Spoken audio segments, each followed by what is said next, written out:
To realize the future America needs, we understand what's needed from us to face each threat head on. We've earned our place in the fight for our nation's future. We are Marines. We were made for this. The Stone Zone on the Red Apple Podcast Network. Welcome. You are entering the Stone Zone with me, your genial host, Roger Stone.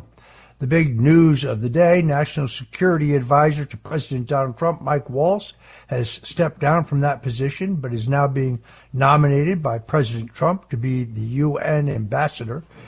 Here to talk about that and other items in breaking news, Jack Posobiec, who is the senior editor at Human Events and the host of Human Events Daily, which has more than 250 million downloads.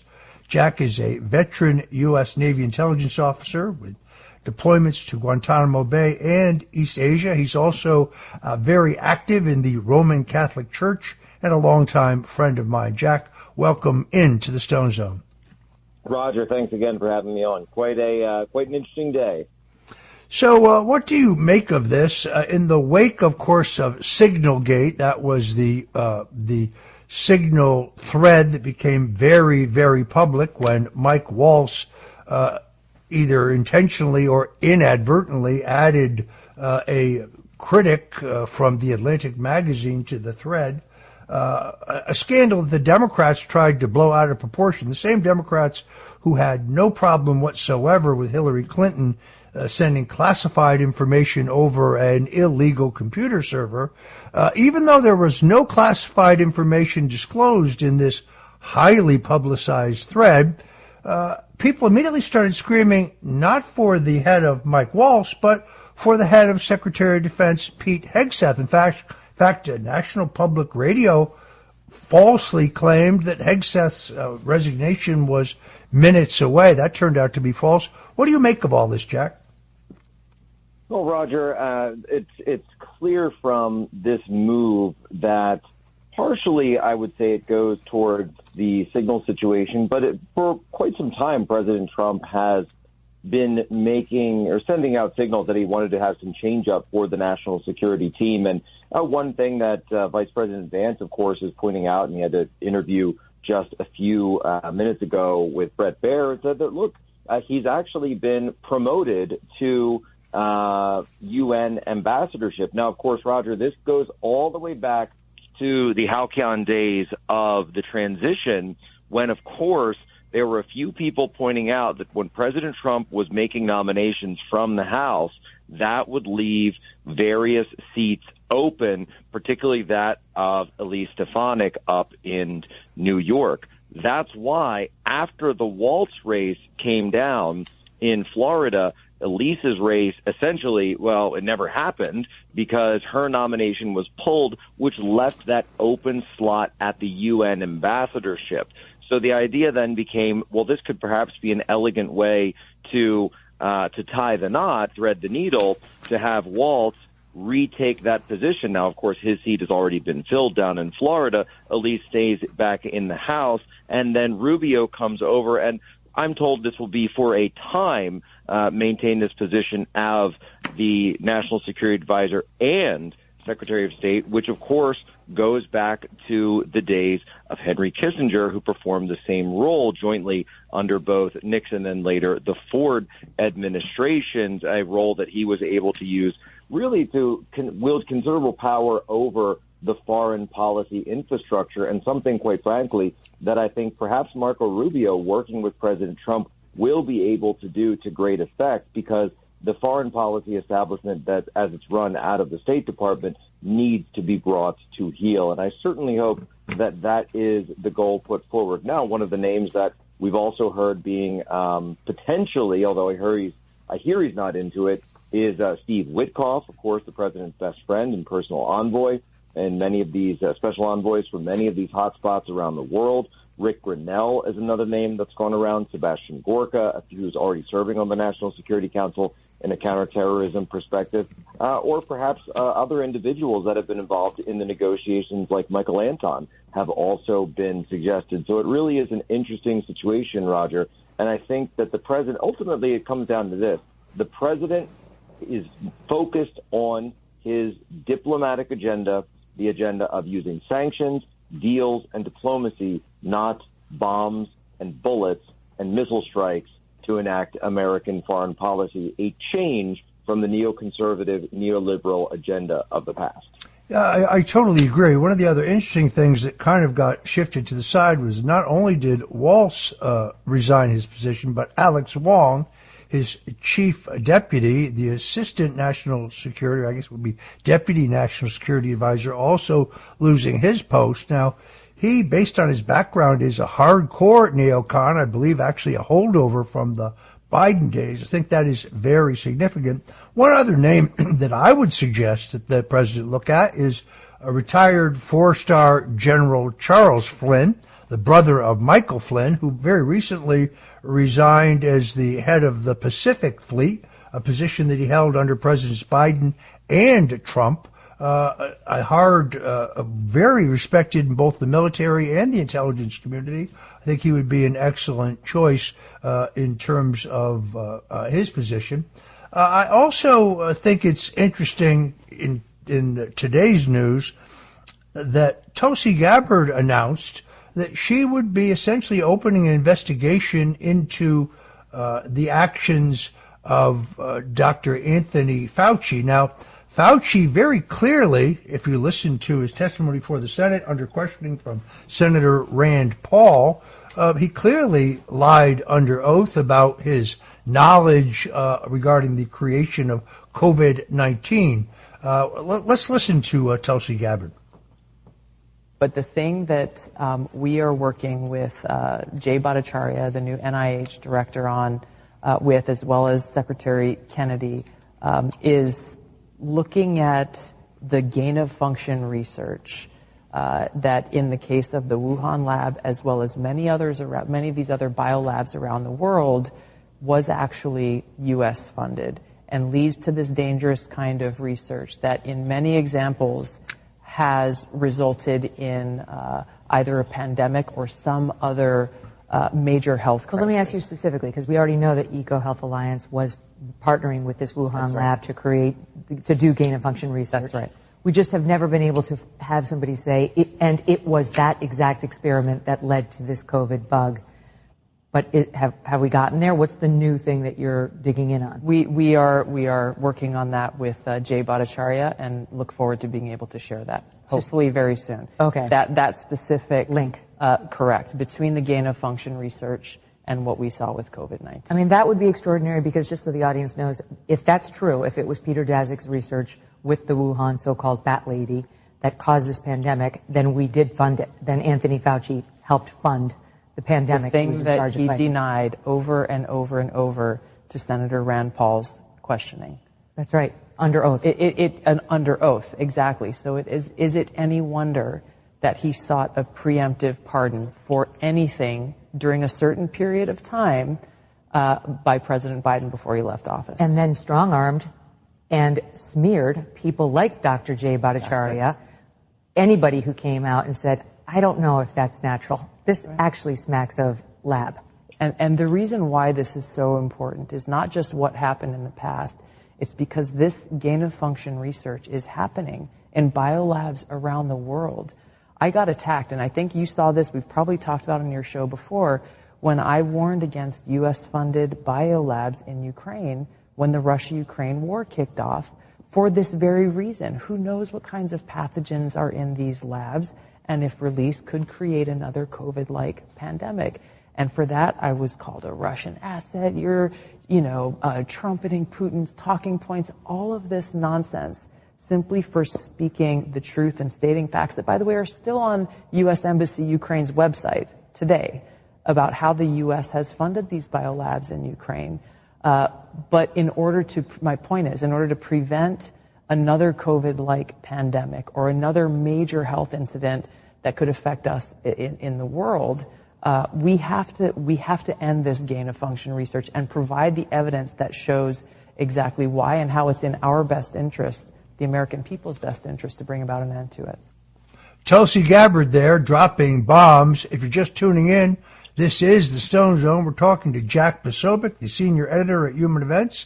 We're going to ask him about whether Dr. Fauci is really going to face justice, and we'll revisit that question about the bioweapons labs that the Biden administration ultimately admitted were across Ukraine when we come back. So whatever you do, don't touch that dial. We'll be right back with more of Jack Posobiec. The Stone Zone on the Red Apple Podcast Network. This National Foster Care Month, Marine Toys for Tots is providing hope to children who need it most. Staff Sergeant James Caldwell, who grew up in foster care himself, shares that while handing out gifts at a Toys for Tots distribution event, a little girl looked up at him, reached into her bag, pulled out a stuffed animal and said, "Someone needs to make sure you get a toy too." That simple gesture embodies the heart of Marine Toys for Tots, ensuring every child, including those in foster care, experiences the kindness that can transform their future. Visit toysfortots.org today.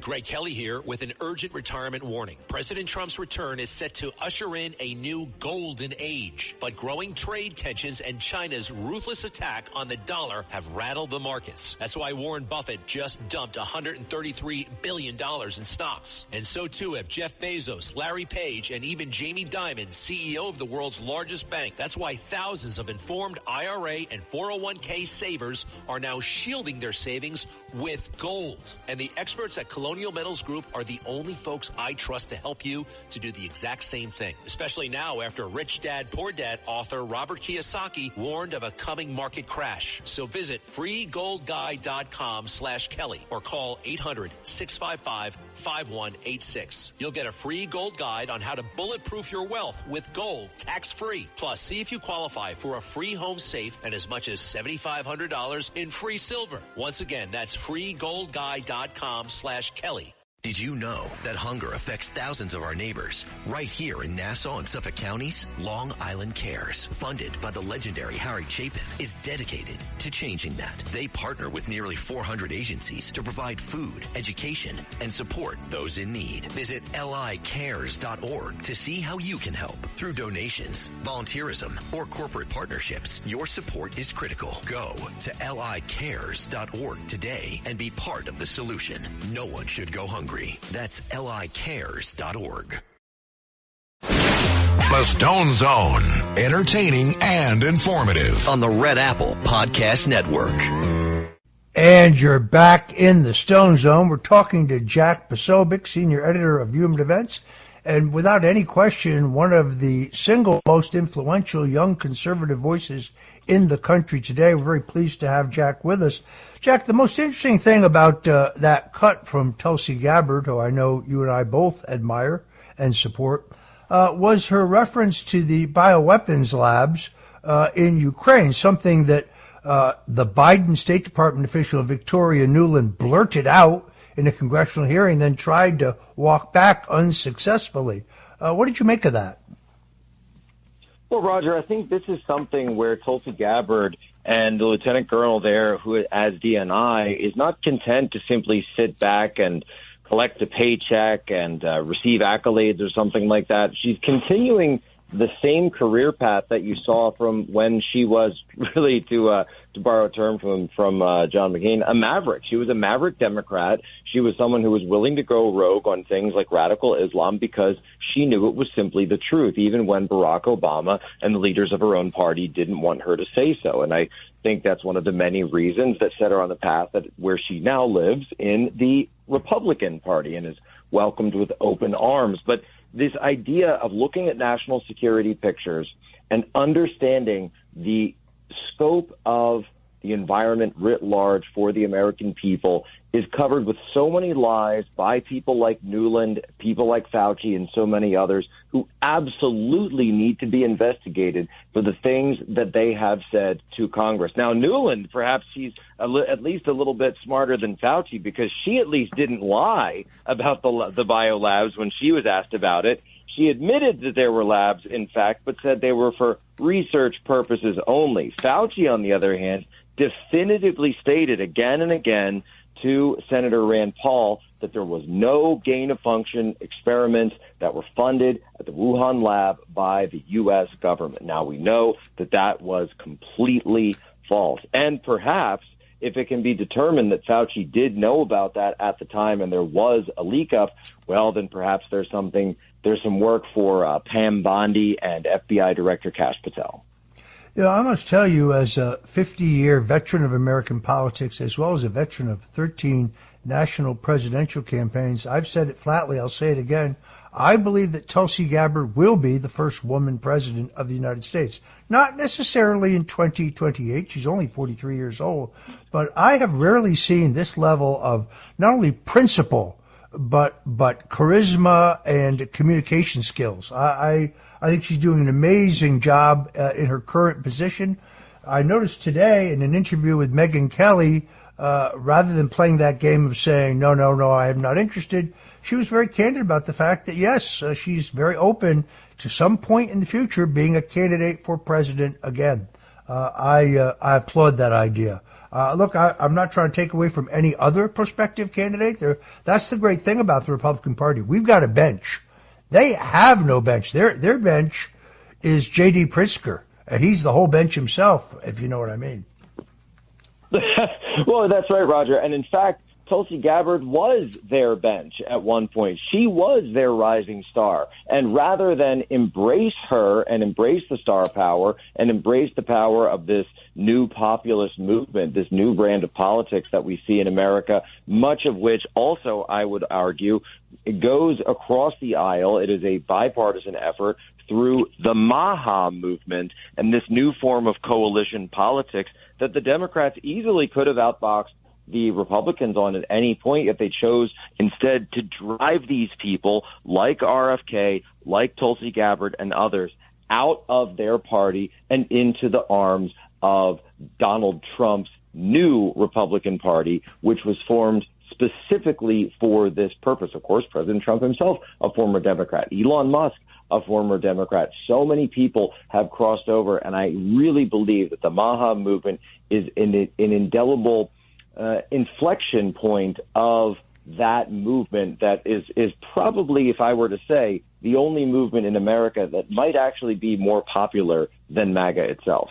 No question about that. It also occurs to me, we still have no answer as to why, after Tulsi Gabbard essentially skunked Kamala Harris in a presidential debate, she was placed on a secret TSA watch list as a domestic terrorist. Here's someone who is a lieutenant colonel in the U.S. Army Reserve, combat veteran of both Iraq and Kuwait, someone who served their country with distinction. We still have no answer as to why the Biden administration put her on a watch list. It's insulting, to say the least. If you're just tuning in, we're talking to Jack Posobiec, the senior editor at Human Events.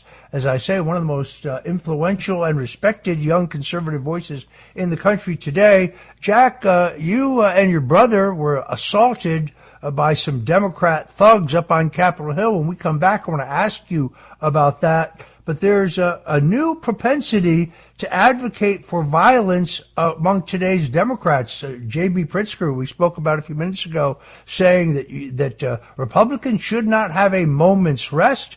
Now today saying you should go to your congressman's office and demand that they do this, that, and the other thing. This tendency towards violence is deeply disturbing. When we come back, I'm going to ask Jack Posobiec what happened up on Capitol Hill when he was assaulted with his brother by Democrat thugs outside a rally run by Jamie Raskin. So whatever you do, folks, we'll be back with Jack Posobiec. Please don't touch that dial, because you're in the Stone Zone. The Stone Zone on the Red Apple Podcast Network.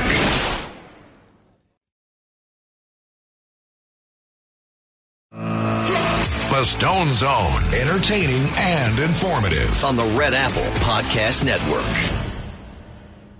And we're back in the Stone Zone. We're talking to Jack Posobiec, the senior editor at Human Events, and also the host of Human Events Daily. Jack is a keen observer of the world geopolitical scene as well as the American political scene. He's a veteran U.S. Navy intelligence officer who had deployments at Guantanamo Bay and East Asia. If you're not following Jack, you can follow him on X at Jack Posobiec. That's Posobiec, Jack Posobiec. He has a lively X feed I urge you to follow him.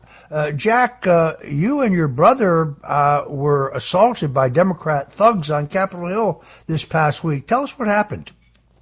Well, Roger, thank you so much, and it was quite an interesting experience. By the way, this one was actually just me. My brother and I, that was at the Eagles game back during the last season. Actually, it was the game where Saquon Barkley performed his incredible reverse hurdle over the Jaguars and was able to go on into infamy. But this time it was just myself, and I was waiting for my wife to pick me up at Union Station. We were going off to the Susan B. Anthony List pro-life gala dinner with the folks at Glenn Story and the folks at Patriot Mobile.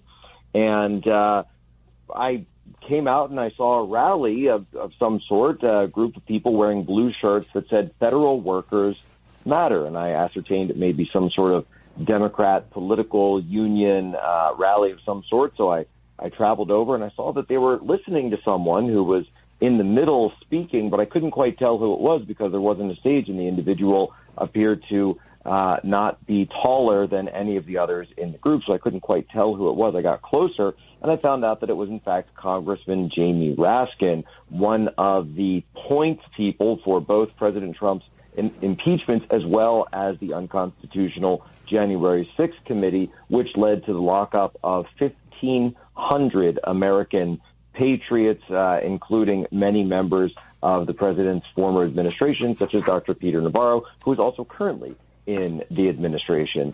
And I went up to him, and he started calling for people to protest. He then also started claiming that somehow that this group of union workers and Jamie Raskin himself, these Democrats, were the representatives of the people and the voice of the people, to which I loudly challenged him on this. And I said, if that's so, why did you lose the popular vote in the election? Why did you lose 7 out of 7 of the swing states in the election? And rather than respond to me, rather than have a conversation, Raskin then pointed to his thugs, pointed me out, started chanting, and sat back and watched as all of them proceeded to target me, to attack me, to physically accost me, punch, kick, whatever they could to get me out. And then eventually the Capitol Police arrived.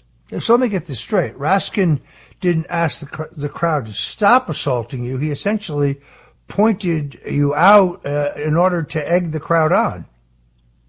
That's exactly right. There was no, and I've gone back, Roger, and I've watched this video myself. So I have a video of this, and it's gone viral online. And Senator Mike Lee has tweeted out, much to my appreciation, as well as Special Envoy Rick Grinnell. But nowhere at any point in this video of this attack, they stole my phone at one point. They tried to stomp it, but I guess I have a good case, and it was able to be protected. They also opened up my backpack. They tried to steal that, my work backpack, where I had a tablet, and my St. Michael the Archangel Rosary came out, and all of which were things that they were trying to take from me, rather than, again, have any kind of conversation. And nowhere on the video, Roger, does Raskin ever say, stop, don't do that, let him talk, let him speak, which is something, by the way, that President Trump and others have said at MAGA rallies when a left-winger type comes in, that you never see attacks like this. But in this case, Scott Adams, the political commentator and writer of Dilbert, had actually commented and said, I watched this video of Posobiec, and what's interesting is there's no conversation at all. They immediately switch to violence. They immediately choose violence. And it seems that none of them had any problem with it whatsoever. Yeah, I mean, with Adam Schiff no longer in the House, I now think Jamie Raskin is perhaps the greatest huckster, con man, and congenital liar in the House. He leaked to a half dozen media outlets that the January 6th committee would prove absolutely that Roger Stone was involved in the planning of illegal activities on January 6th. And, of course, then he produced no evidence whatsoever because it's false. In fact, any claim that I knew in advance about, participated in, or condoned any illegal activity on January 6th or any other date for that matter is absolutely false. They did use AI very creatively in those hearings. But then, of course, they destroyed all the records from those hearings, so we can't even go back and look at it. I guess where I was confused regarding you and your brother, this has to do more with the creation of the Gulf of America. Now, in all honesty, I go to a local Italian restaurant, and 2 days after the election, the maitre d' there, a really nice guy, said to me, "Boy, I got a great idea for the president. He should change the name of the Gulf of Mexico to the Gulf of America. Would you pass that on to him?" And I said, "Absolutely. It's a terrific idea. I'll pass it on." Now, I forgot to do so, but now every time I go to the restaurant, he believes it was his idea, and I'm not going to really disabuse him. It could hurt his feelings. But you and your brother actually played a key role in that very important renaming. Tell us about it. Well, Roger, it's a small footnote, if anything. But this was the president's idea. This was his concept by far. He was the one that took it and took the bold action, not only to rename the Gulf of America, rediscover, as some might say, or the Gulf of America, but he was the one who then required that members of the press pool, including the Associated Press, use the nomenclature or lose their privileged access to the Oval Office. This was something where my brother, who lived in the Tampa area, was out on a wave runner one day after church and had visited Hogan's Hangout, which is down there in Clearwater, or St. Pete's rather, and he was out on the Gulf and said, I think by next year this will be called the Gulf of America in 2025. And of course, this is sort of playing on the joke of the 2025 Project 2025, and how Trump was going to be changing everything out there. And he was having a great day. And so I had remembered his tweet about a year later, now almost in December, January, and when the discussion of the Panama Canal came up, I resurfaced my brother's tweet from back in 2024 and said, and you know what? While we're at it, we're going to be renaming the Gulf of Mexico as the Gulf of America. Well, as the president does, he follows me on Truth Social, and sure enough, a few days later, that's the very next thing that we saw. And the Washington Post came, and they were asking me about this, and I said, no, this wasn't my idea at all. I got it from my brother, Kevin. Very, very cool. So we got about 2 minutes here before we have to go to break again. But you were at the White House for a press briefing this week. I really enjoyed watching. The established media seems to be very offended that their monopoly has been broken, and that the new press operation under Caroline Leavitt is kind of opening the process to alternative voices. Did you enjoy the experience, and tell us what it was like? Well, Roger, it was an incredible honor to be there in the new media room. By the way, Roger, that room where Caroline is using these, and I don't know if everyone realizes this, that's the same room that Joe Biden was using as his fake Oval Office. You remember the fake Oval Office, Roger, that they put him in? So I suppose the auto pen was with the real president in the real Oval Office, but they would put Joe over there for these fake meetings, and it's a very nice room. It's a very nice auditorium, of course, the White House. The stage is impeccable. They've redecorated it, but it is not the Oval Office, certainly. And being able to go there as a member of new media as well, and they're going to be holding a series of these, by the way, so this certainly isn't the only one. It's going to be on a rolling basis.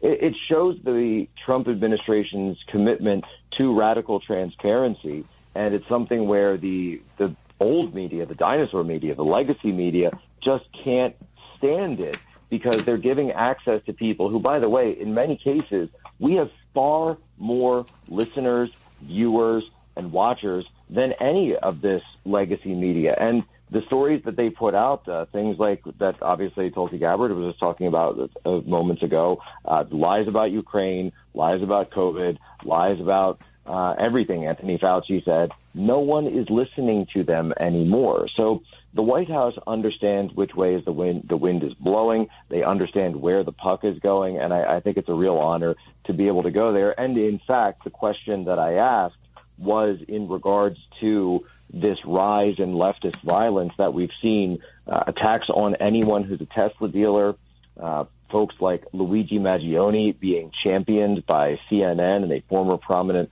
Washington Post reporter named Taylor Lorenz. By the way, the fundraiser for Luigi Maggioni at one point being shared out by Caitlin Collins of CNN.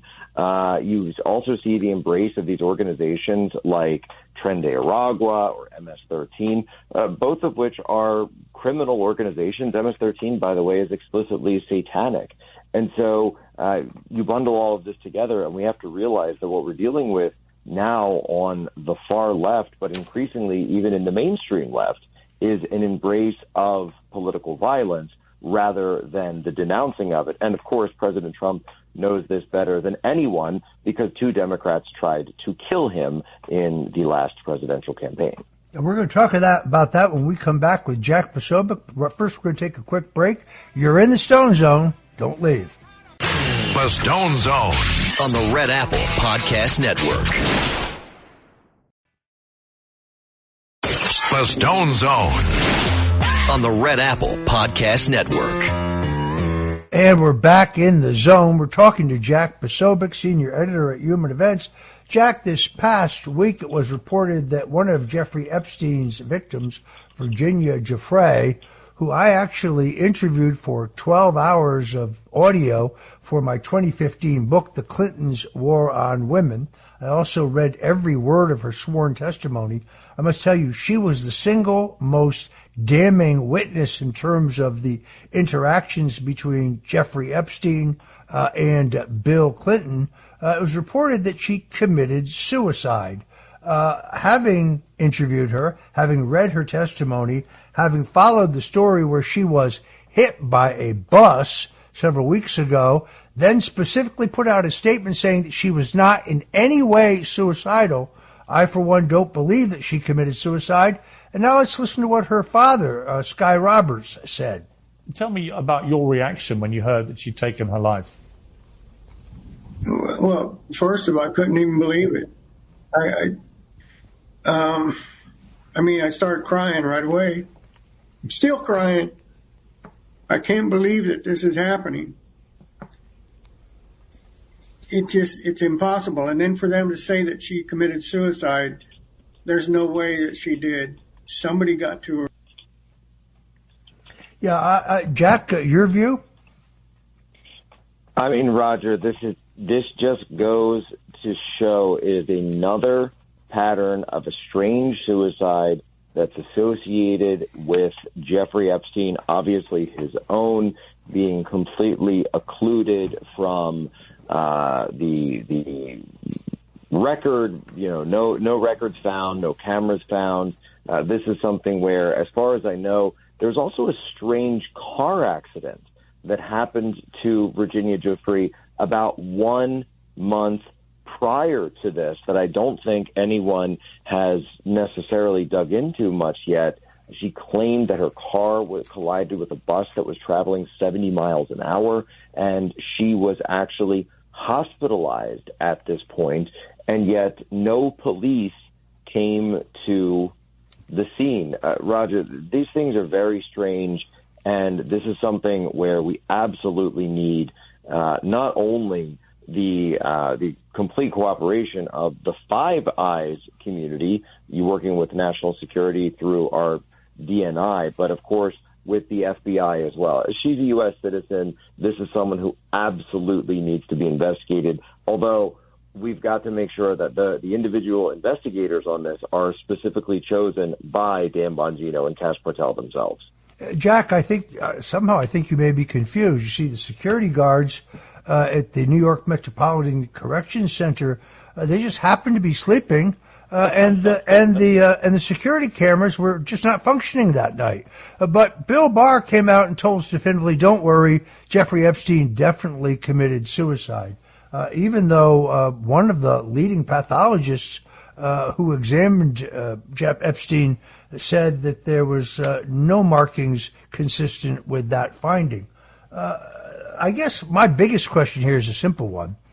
The audio tapes and the hard drives that were removed from Jeffrey Epstein's safe at his palatial home in Manhattan, New York, from his ranch in New Mexico, from his island in the Virgin Islands, and lastly from his apartment in Paris.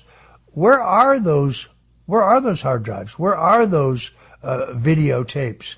It's a pretty simple question. I continue to insist. Look, there is no list per se. His phone book, which I covered extensively in my book, The Clintons' War on Women, and the manifest of the FAA as to who was on his plane, dubbed the Lolita Express, everybody on those lists did not necessarily engage in misconduct, but whoever's on those tapes, whoever's on those hard drives or on those DVDs did. Now, I can understand why they wouldn't be released. First of all, because they're probably graphic, if not pornographic, but also there's no reason to expose the victims. But in this case, Virginia Giuffre, who could have easily settled for $20, $30 million with Epstein, refused to do so, went forward with her lawsuit, and now, sadly, I believe she has been murdered. You know, Roger, this is something where those tapes, look, and I'll just put out there that if the FBI, and we know that the FBI confiscated those tapes early on after the arrest of Epstein. This is something where the tapes were left. The lawyer was not given access. They came in, and suddenly every time they go to look for them, the tapes are completely gone, or we're not told anywhere where they can be found. It seems to me that those either were destroyed at one point, or, Roger, they could have perhaps been squirreled out of the country somehow by perhaps some foreign intelligence service or even a non-state actor. This is something where, again, we, of course, want to be able to protect the victims of the situation, but also individuals like Prince Andrew, of course, who was directly targeted by Virginia Giuffre, and there's a number of interviews about this. There's an excellent movie, by the way, about this, with Gillian Anderson starring, that I thought was fantastic, that Netflix, of course, did no marketing for whatsoever. In fact, people don't even realize there's an Epstein movie about Prince Andrew out there that gets into all of this. If those documents do exist, Roger, I think we're going to have to scour the entire planet, or documents or videos, to find them. Well, as you well know, Epstein was first convicted in Florida, where the local prosecutor in Palm Beach County handed a case for child sex trafficking, statutory rape, and worse, which should have ended Epstein in prison for life at a minimum, busted the charges down to simple solicitation, and then that local prosecutor has his findings reviewed by Alberto Acosta, who is the U.S. attorney for Miami and therefore South Florida, including Palm Beach County, and he rubber stamps the state finding, and he tries to seal the case. So without a valiant fight by the Palm Beach Post, we would never have known what Epstein did. And then when he was asked, when he was appointed Secretary of Labor under the first Trump administration, what he would say if he was asked about why he gave Epstein a pass, he confidently said, well, I'm just going to tell the truth, that he was a CIA operative, and I was told to seal the case. And there you have it. All right, we have to wrap it up. I want to thank my guest, Jack Posobiec, the senior editor at Human Events and host of Human Events Daily. Where can folks see the Human Events Daily show? Roger, thanks so much. Well, of course, we're up on Real America's Voice. We're also carried on podcast and Spotify, so anyone can go and check it out if you miss an episode. All right. Thanks to my guest, Jack Posobiec, and to our friends out there listening to The Zone. God bless you and Godspeed.